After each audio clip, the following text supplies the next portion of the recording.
Vui đi. Có đá ba đi. Ba cho vui.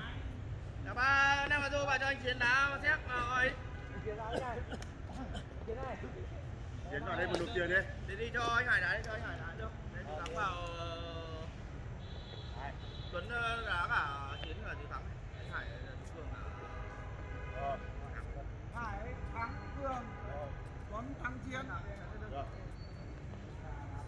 Là thằng Tuấn nhỡ. Mình cửa dưới ấy.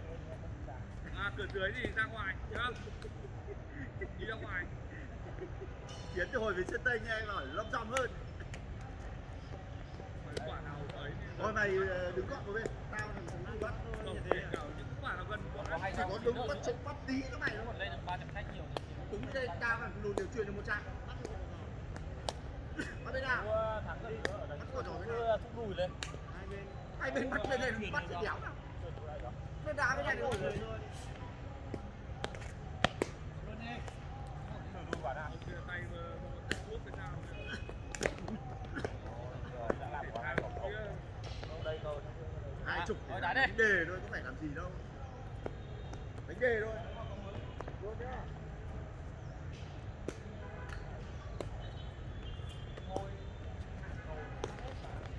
Đứng sau Tuấn thôi. Vừa nhắc là phải đứng sau nó cao. Quả đứng lên rồi đấy. Nhưng mà mắt tôi ăn trời. Một. Ê đi rồi. Không đá được. Đi đánh say à? Em đá được. Anh thắng vào này. Anh thắng vào Rồi, này. thắng ở đây. Vâng, đá lại. Dịch này có 20 Đầu chân. nhân những ngày Đùa. Vâng. Vâng, bắt đầu. ok cái thằng này đá có 3 chạm rồi á. Đầu ấy.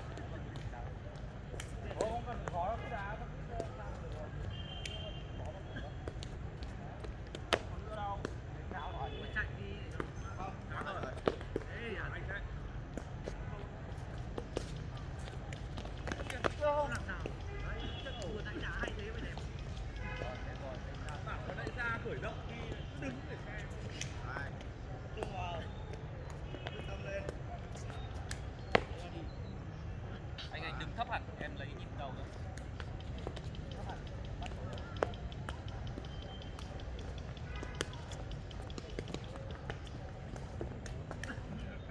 Tiến để chia nó sẽ biết thì.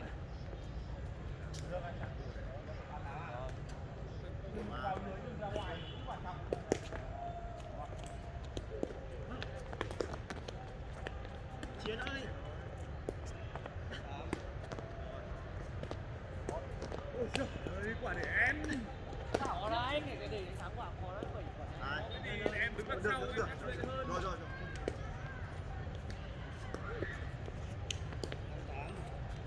Anh thế nhỉ? Ê, quả yếu Đá rồi. đều. Đá đều.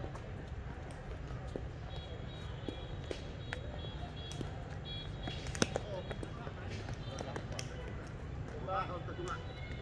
Ngồi thôi.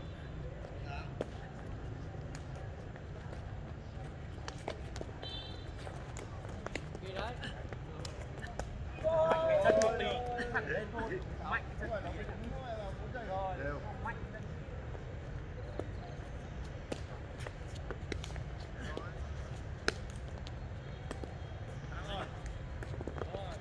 Tiền luôn. Tiền. Má. Không chỉ vậy nhá. Rồi.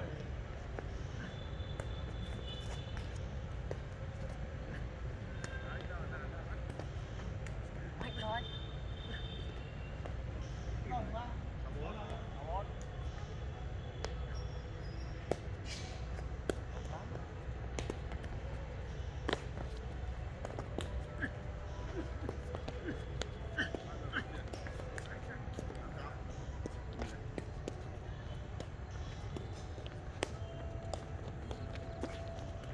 Rồi.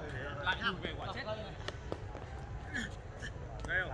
Đứng giữa sân thôi là mình có. Anh lót được câu rồi chẳng có được.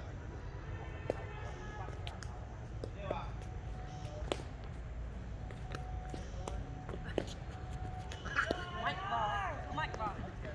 Mất tiền.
Phản lỗi quá. 7-1 à? Không.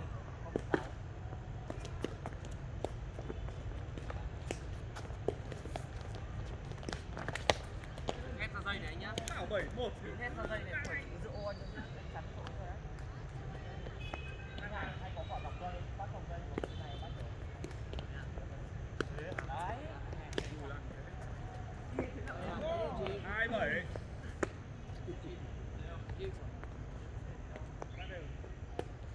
Vấn đề chưa có gì đâu.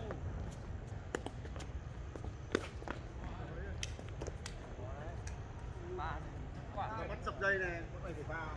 Mày phải vào. Đây này thì con này sắc mà. Rồi. Nữa. Hay. đấy. Sắp người quá. Lên, anh đây. Thế thôi.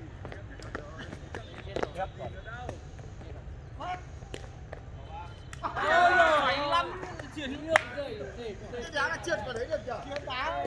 Nguy hiểm. Ô cái dây để dẹp đây này. Đấy, lưng đấy.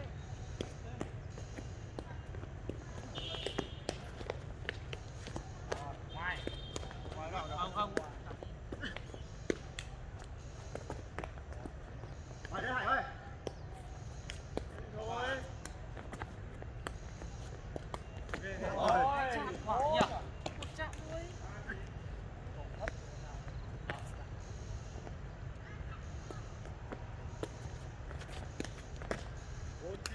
Thấp này thắng nhá. Hai người bắt một rồi. Hai người không dài thì thấp.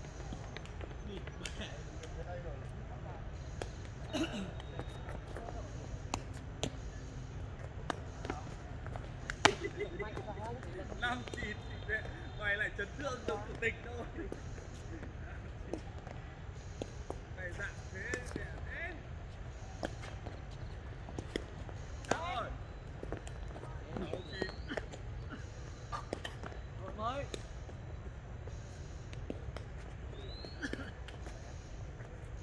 Thế.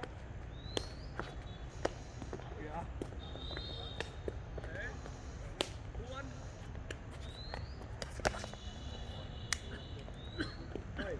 Thấp đỉnh dưới. Thấp đỉnh dưới là quá lắm. Sao ta trượt quả này người. Nó xa đến 10 phân. Cần câu thêm.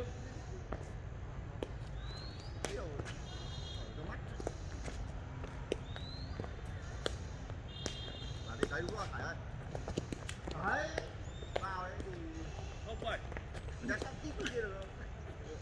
Ui, mình có về đây. Ui, về đây. Hải đấy. Chết rồi. Ôi đi mẹ.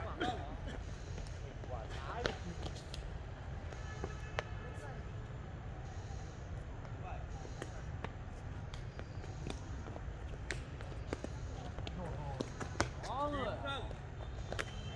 Đừng đi. Rẻ mà được.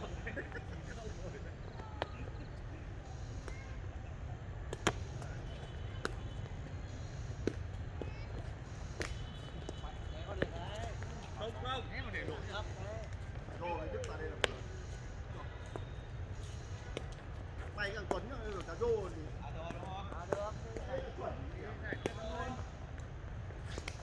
mày tưởng là mày cá rô cả một thằng ở đây á?